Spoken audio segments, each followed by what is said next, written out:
Hi, Hi, everyone. everybody. Thanks again for joining us. And a couple quick words, because we've gotten a few questions about Open Table Conference and what it is. It's just an event that we put together a couple times a year, and where the people you see here and others come and offer presentations and talk about different topics. And we put them on the table for us to have a conversation, dialogue, to look at things through everything, really, through who Jesus is. And so, you know, you can look at opentableconference.com and you'll find out everything you need to know about that. And if you're interested in what we've been doing these last couple of days, we do this too in a thing we call School of Theology. Look at that on the conference website, and it'll give you information about how to be involved with that. We spend a week together and we have these kind of conversations all day long. So anyway, so thanks for joining us. First thing we wanted to address today was the situation that we find ourselves in, the circumstances that obviously are global with the pandemic and the COVID-19 virus, and just some thoughts and things that have been on our hearts and minds, maybe through this time. And I'm going to start with Brad and let him kind of kick us off this afternoon with that. Brad? Okay, yeah, I have three thoughts about that. The first one is to address those who are trying to say that this is God's judgment, that he is the cause or the agent of this as punishment for some kind of sin. And to that we want to say skubala. Amen. And that Christ already covered this in the beginning of Luke 13 and also again in John 9, where he says that's not how it works. When you experience these tragedies, whether it's through natural law or human violence, we're not doing that anymore. Saying, you know, looking for who to blame and who's being punished and why God is angry. And it just, I think a good place to start with that is to say, in any crisis, God is not punishing you and he is not abandoning you. That's not what's happening. Period. The second point I'd want to make is then, all right, so God isn't causing this. Why isn't he preventing it? And it's like, it's kind of not how the world works. That God does not go around violating natural law or human freedom when it creates tragic events or evil in this world. He doesn't prevent it. Just watch the news, right? But that also doesn't mean he's walked away from the universe. He has entered in to participate in the human condition and to undergo these kind of tragedies with us. He's united himself in the pain of this world all the way to a cross. And so instead of thinking in terms of, I'm disillusioned because God didn't prevent something, look for God to be participating with us, united to us in our suffering, but then also encouraging us and strengthening us and even mediating his care into the world through us. So where is God in this? Think participation. And then the third thing I want to say is that in any disruption like this is a massive disruption. I've never seen anything like this in my lifetime. Probably nothing on a global scale like this since World War II. In a disruption like this, there is an opportunity to ask ourselves, what are the things that were already wrong before, that we weren't willing to leave behind, but we're having to leave behind now? And so when we come through this, do we really want to go back to those things? Maybe this is an opportunity to say, this crisis has caused me to let go of some things, and I'm going to let go of them permanently. I hadn't been willing to, but now I have to, and in the future I'm willing to. I'm going to resolve that there's a permanent letting go happening right now of stuff that was already wrong before. On the flip side of that, I'm wondering, are there things that we've now included in our lives, begun to do, that we should not stop doing afterwards? So a permanent letting go and a permanent embrace. of new things as a result of the crisis. So an example of that would be alienation, and through radical individualism was already a problem, and one that we weren't necessarily addressing. And now it's like, because of the COVID-19 crisis, we're actually pushing back against alienation now in a way we weren't before. And we're like, no, I will get to know my neighbors, and I'm going to memorize the names of everyone on my cul-de-sac. I'm going to say hello to them every time I see them outside. I never did before, but now I am. So I'm pushing back at the little alienations in my own community. That's a very small version of it. But I learned this from, Gutierrez, and then our friend Linda, the intercessor in Portland. Their whole thing was, you love the poor, name them. Loving. It's great to have systems that help the poor, but if you say you love them, name them. Well, I couldn't even say that of my neighbors. Like, love your neighbor as yourself. I didn't even know the kid's name next door. It's like, what was going on with that? That's wrong, but I didn't care, but now I care. And so that'll become a permanent part of post-COVID-19 for me. So just to summarize, no, God has not abandoned us, and he's not punishing us. 2, he didn't prevent it, but he is participating in our pain throughout it. And 3, some of the things I'm letting go of and embracing as a result of the crisis will become permanent if I have my way. And that's the bottom line, Daddy. And I'll throw it out to the rest of you. Yeah, can we talk about them as he expressed them? The first one, let's make some thoughts about the first comment that Brad made about God's punishment. God's not punishing or abandoning us. That's not what this is. Well, if he did it that way, none of us would be here. Yep. Yeah. Okay. Anything else? Any other comments or thoughts about that? I think that's a place where fear takes root in people, right?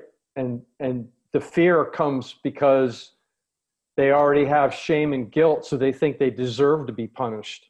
So obviously this is God doing something. And gosh, like, that's twisted up before we ever even get to God. And then we just blame him, throw it on him. He becomes our scapegoat. So that's my thought. That's an instinct that I still can't get rid of. Oh, like, for example, I'm working on it through conversations with Jesus, but I spilled coffee on my laptop and ruined the screen, and I broke the wheel on my office chair, and now it won't stand up. And I've had a headache for 2 weeks because of a wisdom tooth. Clearly, that's 3 witnesses that God is angry about something. What am I doing wrong? Maybe I shouldn't have written this or that, so what's that about, right? Well, that's really deeply rooted in our shame, I think, but we're working it out. Yeah, especially for those of us, who are raised to assume that these misfortunes and difficulties are being visited upon us by God, and all of us, to work through that in the encounter with Jesus. I'm gonna say, I'll just do 3 things too. I think my first thought is, isn't it beautiful to see the image of God working in humanity? This thing is an enemy of God. An enemy of God. It's also an enemy of humanity. This invisible thing, God didn't send it, and God is in opposition to anything that is not from him. Doesn't participate in love, and this doesn't, because it's destroying the image of God in human flesh.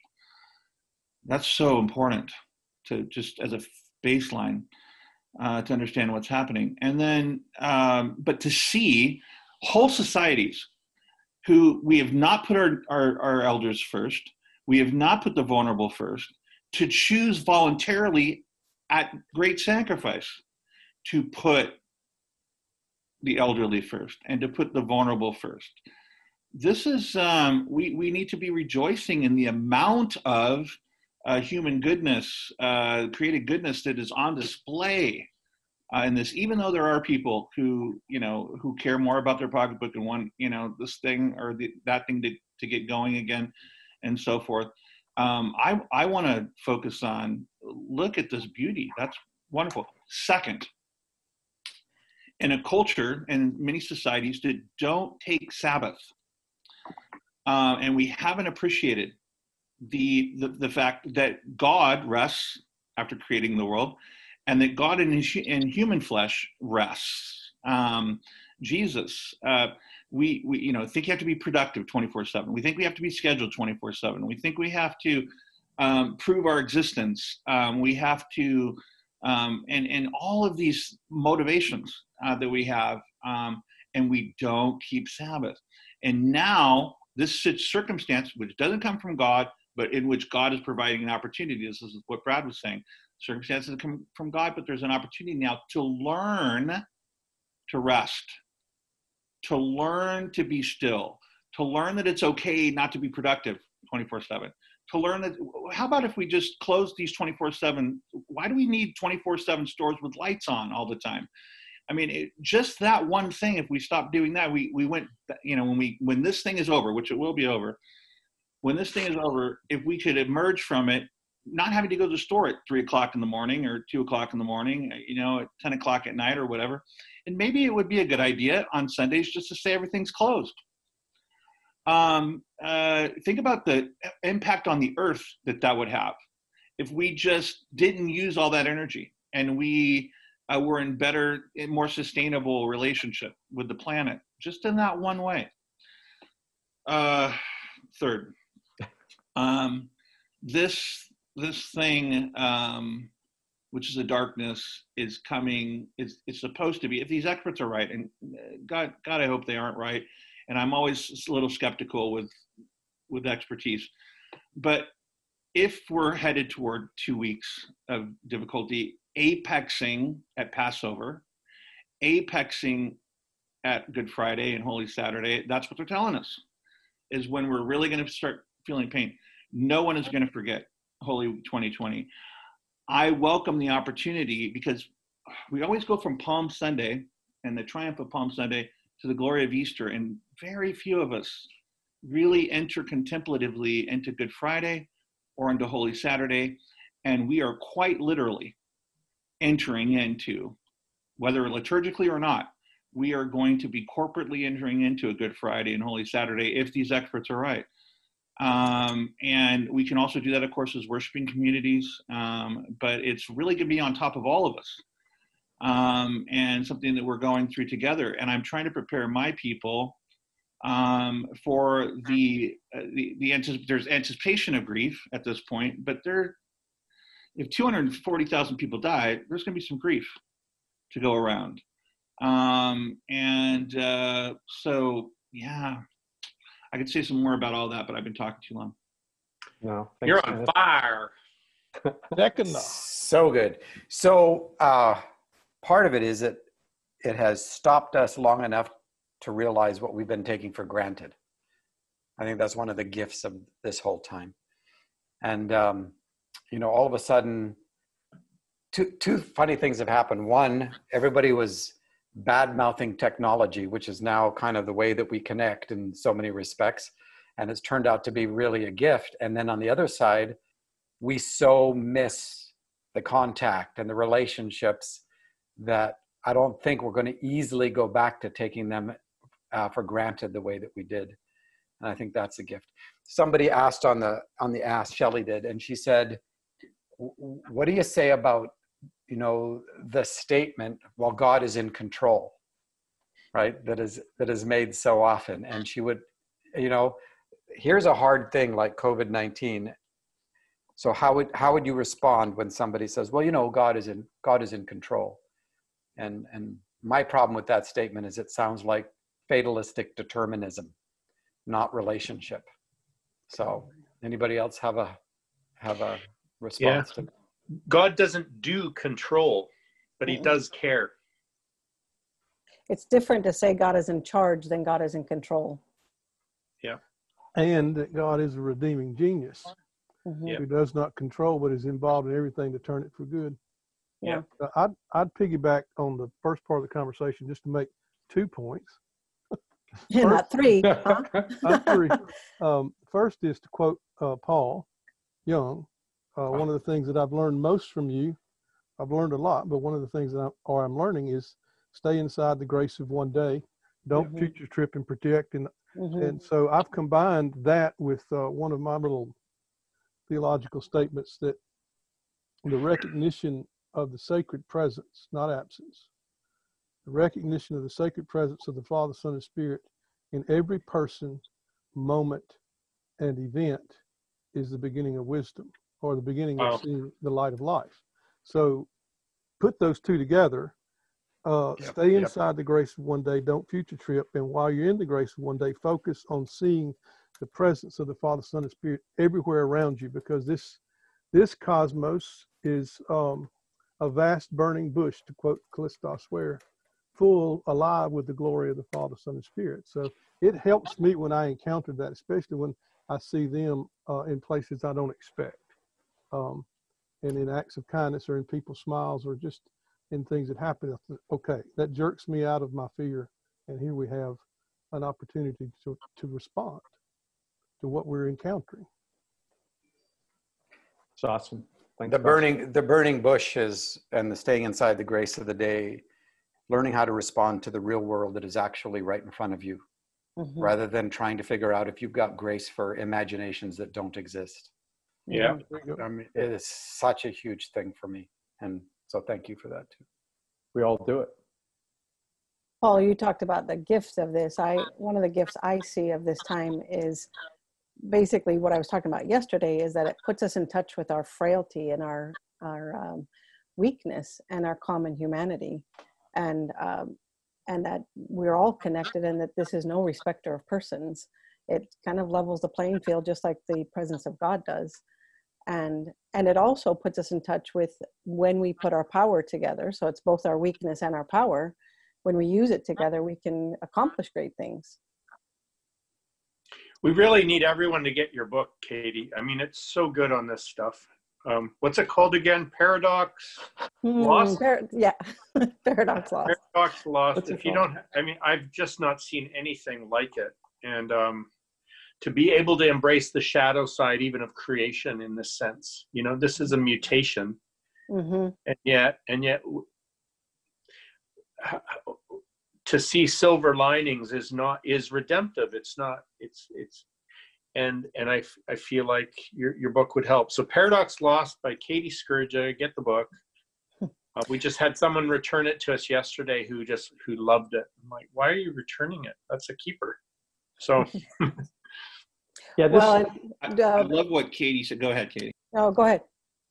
I love what Katie said. It's really important. This idea that we're all in this together. The one human God. There's only one human nature that we all share, and it's the one nature that Jesus took, the Son of God took. And so this thing wipes out borders, nationality, sex, rich, poor, race, tribal stuff. It's an enemy. It's an enemy of all of us. Yep. And that's uniting to recognize that we're together in this. Katie, you were going to say something? Thanks, Kenneth. I was just going to say, Baxter talked about God's redeeming genius. I think of God's redeeming, the great composter. He composts everything. All the scuba love. Baxter. This is the gardener. This is the gardener. Yes, this is the gardener. That's my picture. Yeah, it just that it takes a lot of crap to make good compost, and you need good compost to grow things. And God's a great composter.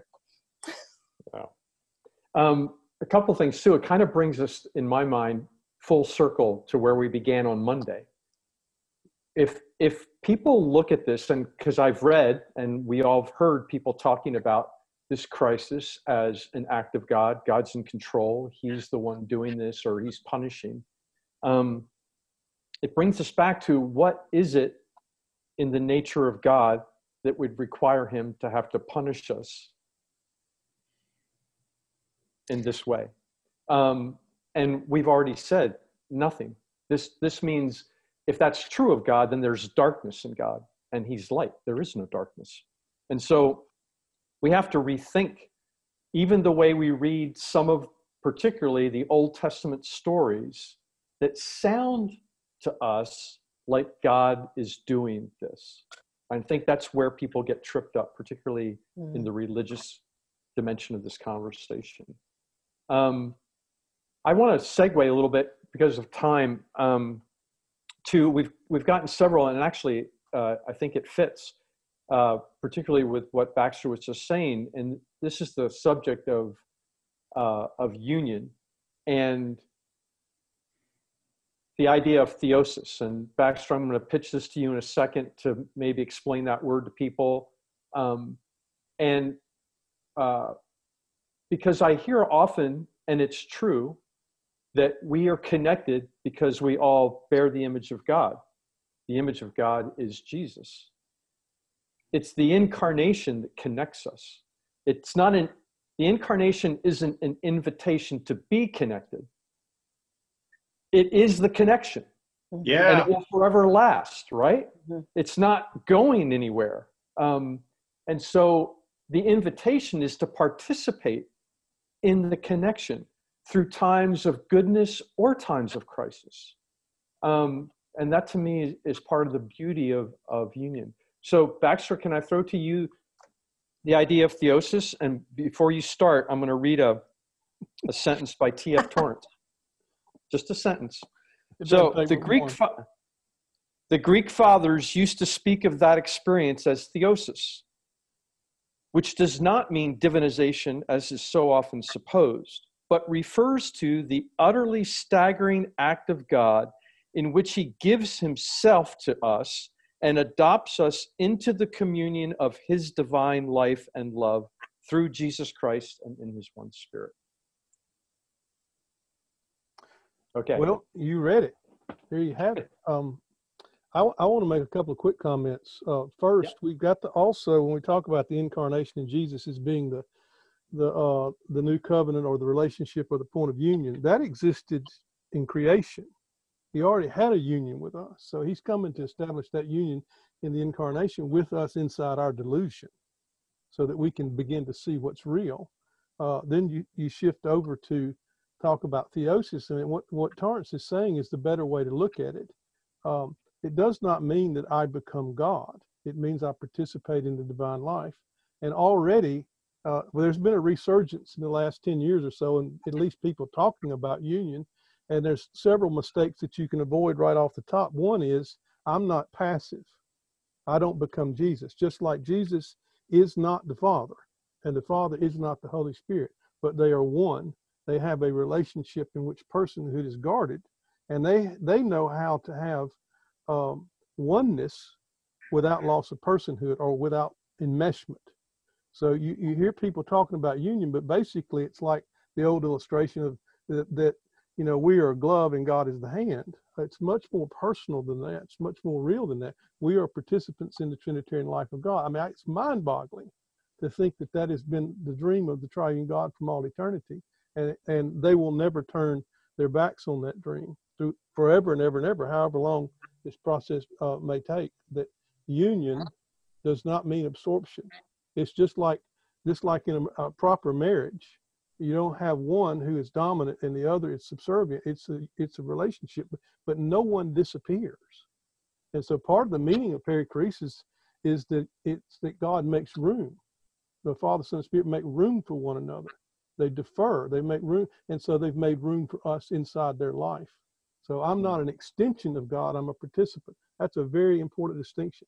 On the one hand, we're battling what I would call deism, which is rampant in the Latin West, especially in evangelical circles, that God's way up there somewhere. We're separated. All of this is here. He may have created it, but it doesn't belong to him. And so there's that disconnect. And so we see Jesus, we've got to find our way to Jesus so we can be back in union. The other one is to obliterate any notion of our distinct personhood, where we basically become drops of water in an ocean with no self-consciousness, no personal awareness. So on either one of those fronts, the dream of the Father, Son, and Spirit that we would be genuine participants in the Trinitarian life is lost. One through separation, the other through absorption. It's only the Trinitarian vision that helps us walk right through the middle of this without fallen into either one of those traps. That's beautiful. I'll stop there. No, that's beautiful. I have a thought about that. May I? Certainly. This comes back to the truth of our being and the way of our being. So what Torrance is describing there is, as theosis, really is the truth of our being in Jesus Christ. It was a work of the incarnation. It's a done deal and it's forever. Theosis also extends to the way of our being, and that's where we do use words like deification or divinization, but all that's saying is 2 Corinthians 3:18, that we are being, as we behold the Christ, as we behold the crucified and risen one, he is transfiguring us from glory to glory into the image of Jesus Christ. So that's a process that carries on into eternity. That's the truth of our being in the incarnation, becoming the way of our being through this glory to glory transfiguration that happens by beholding the Lord. And so and I say all of that just so that it isn't this abstract imputed thing out there in the whether in distant glory in a heavenly realm or 2,000 years ago in Christ. There's something going on here that has that is changing us, in fact, into the image of Christ. And the likeness. The people who believe. The likeness, yeah. Yeah. So beholding is not an abstract concept at all. It's like, right. Look at Jesus. Look at Jesus. Then you'll know what your true ontology is. Yeah. So if as you're looking at Jesus, you're being told the truth about who you are. And then the way of your being will begin to flow out of that beholding. Yeah. Yeah. There is no such thing as a human being alone. There's only human beings who are included in the Trinitarian life of God. Yeah. So you can't even talk about human nature properly without talking about divine nature at the same time. So in coffee shop was, young people or anybody just talking. A lot of times our orientation is I've got to bring the relationship of God to these people. They don't have a relationship with them. That's an assumption that we bring. This is not right. God has already related himself to every human being as their creator. That's exactly the point. And God has already related himself through the Son as their human. The Son, we're the human brother of Jesus. I mean, every human being is the human brother. He's our human brother for every man and woman on the planet. Whether we acknowledge it, whether we are running from it, whether we're agnostic toward it or whatever, he's already related himself to us. At our very worst. Yeah. He's related to us by submitting to our rejection. So we're not trying to relate people to God. God has already acted to relate himself to everyone. We want them to come to an awareness of this, what God has done. The last conversation that I had with, this is kind of going off something that John was saying, or Katie, was that with Robert Jensen, Chris Green and I were talking to him. He said, God invites us into his sovereign rule of creation through prayer. It was Baxter talking about participation. I really do believe that God, through prayer, invites us into his sovereign rule of all things. Otherwise, the scriptures don't make any sense. And our instruction to pray and to take our concerns to God don't make any sense either. Because obviously prayer changes us, not God, but God's changeless. Has changelessness, but at the same time, he does welcome us by participation into his care of creation and prayer. That's it. Sovereign care, right? It's not a sovereign coercion. Not control. Right. Right. Yeah. Inviting participation.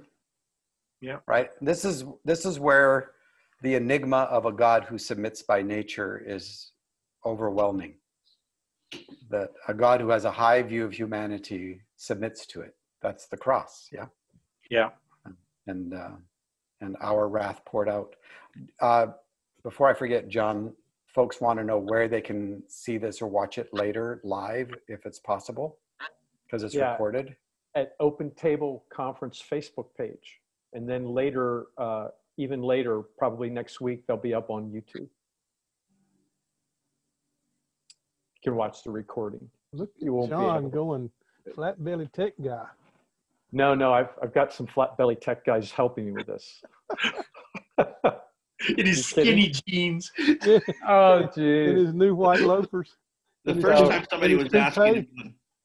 the first time someone was asking about trying to find this, if we've all been raptured, and then they said, well, that couldn't have happened because Baxter was in the conversation. Yeah. What happened to Katie? Was she raptured? Where is I that don't know. girl? Where'd she go? I don't know. Katie, you there? Anyway, Maybe she was. Maybe we're in hell, boys. She Yeah. says, Katie says, no worries.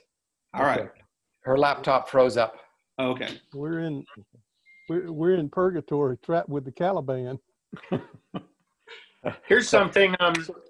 I think it was maybe Paul earlier and Baxter talking about how in the life of the Trinity that there's this self-giving and a deferring, and that's the word we have in Greek as kenosis, that self-emptying, self-giving, and so it's theosis by kenosis. That is, we participate in the nature of God by self-giving love. And so it's not asserting ourselves as these heavenly beings. So with bravado, it's like in the foot washing, in the caregiving, in the letting go and of privilege, and in the giving the cup of cold water. Servanthood, that's it. So servanthood is the very image of taking on the renewal of our likeness to the image.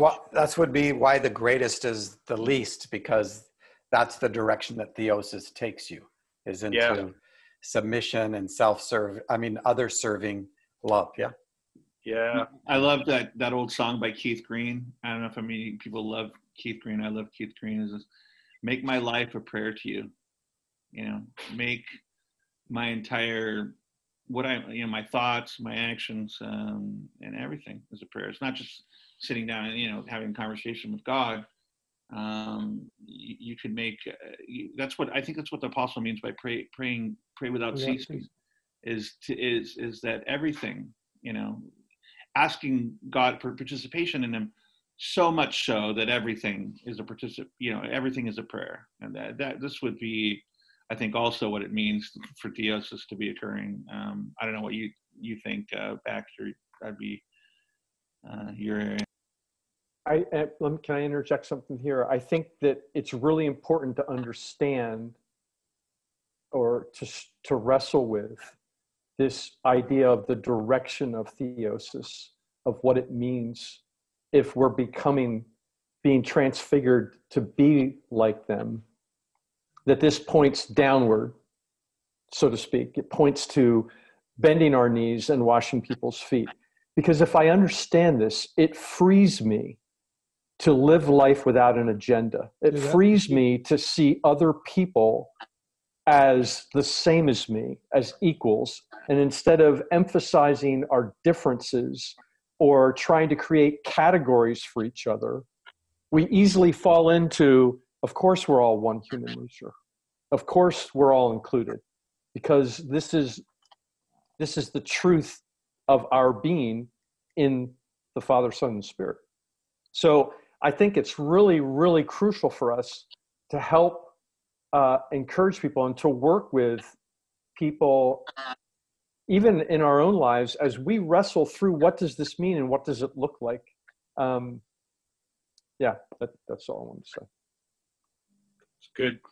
Yeah. It made me think of recognize no one according to the flesh, according to our worldly systems, but recognize them according to their union and Jesus' union with the human race, and that they are inclusion. It's another way of talking about the recognition of the sacred presence. Yeah. And that beware of our agenda. Paul? I'm so glad you interpret it that way.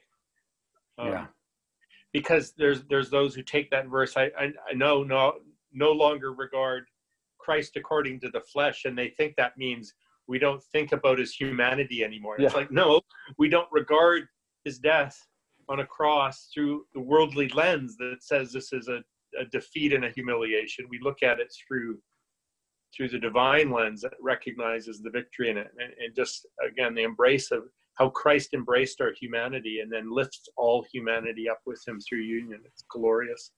I'm trying to remember who said it, but someone called it heaven's assault on darkness. Mm. There's a verse that says that this is not a God who can be served by human hands, as if this God needed anything. And so the movement of theosis is to be filled up with all the fullness of God, because in that direction, like God, who needs nothing, he is completely free to wash the feet. He is completely free to serve, right? And yep. Because he has need of nothing. So in the direction of theosis, we in the emptying, as someone said, of our false self and all of our lies and all of that, we become filled with all the fullness. Not that it wasn't ontologically true, but now in the way of our being. And as that happens, then we are absolutely free to serve the one who is in front of us, because we don't need anything. Paul, isn't that what perfect love is? Absolutely. That's it. So that's awesome. Beautiful. All right, guys, it's time. Thanks for another afternoon. That was a great discussion. Enjoyed it and appreciated it. Katie, we're sorry you had to drop out. It's God's judgment. Somebody said, "Oh, you mean rapture is only for women?" It says it's appointed for a man wants to die. Yeah, and I guess the women get a pass on that. All right. Well, thanks Love again. You, Paul. Thank you. Love you. Love you all. You guys. Sean, good to be with you. And Katie. Yes, thank you. See you tomorrow. Okay. Yep. Bye-bye. Bye-bye.